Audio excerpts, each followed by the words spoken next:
तो आज की वीडियो में हम बात करेंगे कि अगर हम 30 लीटर दूध देने वाली गाय रख रहे हैं, जो कि हमारी एचएफ गाय, अगर वो हमें 30 लीटर दूध दे रही है तो पूरे साल में हम उसको खिलाने पे कितना खर्च करेंगे और उसका जो दूध आएगा उससे हमें पैसा कितना आएगा। तो आज पूरा कैलकुलेशन करके इस वीडियो में मैं आप लोग को बताने वाला हूँ। वीडियो दोस्तों आप लोग पूरी देखिएगा। आप लोग पूरी वीडियो नहीं देखते हो, आधी वीडियो देख के चले जाते हो, बाद में कमेंट करते हो कि भाई ये नहीं होता है, भाई वो नहीं होता है। भाई जो गाय रखे हैं ना उनको ये कैलकुलेशन समझ में आएगा, जिनके पास गाय नहीं है वो कुछ भी कमेंट करके चले जाते हैं। तो जो लोग भी भाई गाय रख रहे हैं और गाय के फार्म पे कर रहे हैं और जो लोग भाई नया फार्मिंग करना चाह रहे हैं उन लोग के लिए वीडियो बहुत महत्वपूर्ण होने वाली है। तो पूरा वीडियो जरूर देखिएगा, तब जाके आपको खर्च और इसका प्रॉफिट समझ में आएगा। दोस्तों अगर हम 30 लीटर वाली दूध की गाय रख रहे हैं तो दोस्तों ये जो कि हमें उसके ऊपर जो एक दिन में 30 लीटर दूध मिलता है दोस्तों वो कंटिन्यू नहीं मिलता है, इस बात का ध्यान देना है। उसका एक कम होता हुआ आ जाता है। तो हमें जो पहले महीने में दूध मिलेगा वो 900 लीटर मिलेगा। तो इसको हम 3 महीने में कैलकुलेशन करेंगे तो ये 2700 लीटर हो जाएगा। उसके बाद वाला 300 महीने में दोस्तों 2250 लीटर होगा, क्योंकि हमारा दूध कम हो जाएगा, 25 लीटर पे आ जाएगा। दोस्तों यही कैलकुलेशन ध्यान देने की बात है कि हमारा हर 2.5-3 महीने के बाद दूध कम होता चला जाता है। तो इससे यही कैलकुलेशन आप लोग को ऐड करना चाहिए। इसके लिए एक जैसा आप लोग जोड़ोगे तो वो आपको प्रॉफिट नहीं दिखता है डेयरी फार्म में। तो दूध हमारा 25 केजी हो जाएगा, 30 में गुणा करते हो 750 केजी होता है और इसको 3 महीने में गुणा कर लेते हो तो 2250 केजी हो गया। उसके बाद दोस्तों अब 4 महीने का हम ले लेंगे, क्योंकि 10 महीने का दूध हम पकड़ के चलते हैं। कोई भी गाय वो हमारी 10 महीने तक दूध देती है।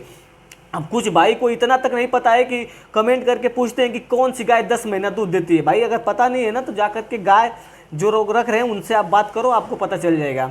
तो यहाँ पे आप लोग देख सकते हो। फिर हमारी गाय का दूध जो है वो 18 लीटर आ जाएगा। तो 18 से अगर हम 30 में गुणा करते हैं तो 540 लीटर होगा और 540 से अगर हम 4 महीने में गुणा करते हैं तो 2160 लीटर हो जाएगा। अब 2160 लीटर दोस्तों यहाँ पे दूध हमारा हो गया और इसको अगर हम टोटल कैलकुलेट कर लेते हैं तो हमें जो दूध हो रहा है वो 7110 लीटर हो गया। अब दोस्तों यहाँ पे देख सकते हो 7110 लीटर को अगर हम 40 में गुणा कर लेते हैं, यानी कि 40 रुपये लीटर सेल कर रहे हैं, तो हमें जो पेमेंट निकल के आने वाला है वो 2,84,400 रुपये आने वाला है। दोस्तों अगर 40 रुपये से कम में भी आपको दूध सेल करना पड़ रहा है तो आप डेयरी फार्म में नहीं आइए तो ठीक है। अगर आपके एरिया में 40 रुपये के हिसाब से दूध बिक रहा है तो आइए, क्योंकि अभी के टाइम में जो फीड का कॉस्ट है वो काफ़ी महंगा है। जो भी उनको खिलाने का हमें रॉ मटेरियल है वो काफ़ी हमें महंगा पड़ रहा है। तो 40 रुपये से कम में दूध तो ना बेचिए तो ही ठीक है। आप डेयरी फार्म मत कीजिए, कोई प्रॉफिट नहीं होने वाला है। तो दोस्तों यहाँ पे आप लोग अब देख सकते हो। दोस्तों ये जो कैलकुलेशन मैं दूध का बताऊँ मैं बहुत कम से कम पकड़ के बताया हूँ, इससे ज़्यादा भी हो सकता है, क्योंकि 30 लीटर जो दूध गाय दूध देती है तो उसका एवरेज लैक्टेशन का जो हम मिल्क काउंट करते हैं वो 8 से 9,000 लीटर करते हैं। लेकिन मैं कम से कम मैं आप लोग को बता रहा हूँ। तो ये आपका दूध का पैसा 2,84,400 आ गया। अब बात करेंगे दोस्तों हम उसके खर्च पे। दोस्तों अब बात करेंगे हम उसके खर्च पे। तो जो हमको भूसा खिलाना है वो उसको एक दिन में 3 केजी भूसा देंगे तो 30 दिन में 90 केजी होता है।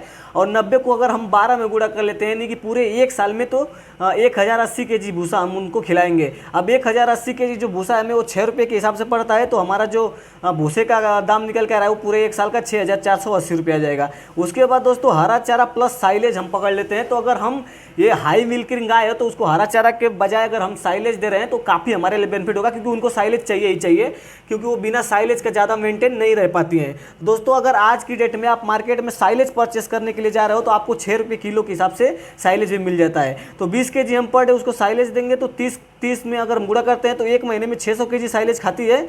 और उसके बाद 600 को दोस्तों हम 12 में गुणा कर लें तो 7,200 केजी वो साइलेज खाएगी। अब 7,200 को दोस्तों अगर हम गुणा कर लेते हैं अपना 6 रुपये से, ताकि हमें 6 रुपये केजी के हिसाब से साइलेज पड़ रहा है। आप लोग यहाँ देख सकते हो हमारा जो साइलेज है 772 केजी में हम अगर गुणा कर लेते हैं अपना 6 को, तो यहाँ पे हमारा जो साइलेज का प्राइस निकल के आता है वो 43,200 रुपये आता है।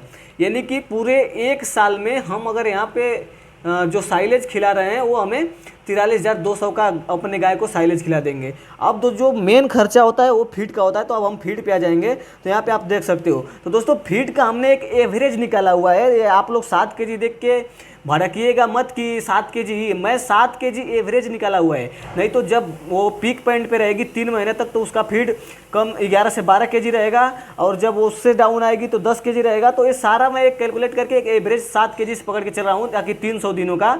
तो अगर इसको हम गुणा कर लेते हैं दोस्तों 30 में तो ये हमें होता है 10 केजी और 210 केजी को हम दोस्तों गुणा कर लेते हैं, तो ये हमें हो जाता है कितना 2520 केजी। अब 2520 केजी को अगर हम गुणा करते हैं दोस्तों 40 से, अब यहाँ पे फीड का कॉस्ट 40 मैं क्यों पकड़ा हूँ इस बात को आप लोग ध्यान दीजिएगा। दोस्तों क्या होता है कि मिनरल मिक्सचर, कैल्शियम और जो भी हम बाहर का प्रोडक्ट देते हैं वो सारा कैलकुलेट करके 1 केजी फीड हमारा जो पड़ता है वो 40 रुपये पड़ता है। तो जो मिनरल मिक्सचर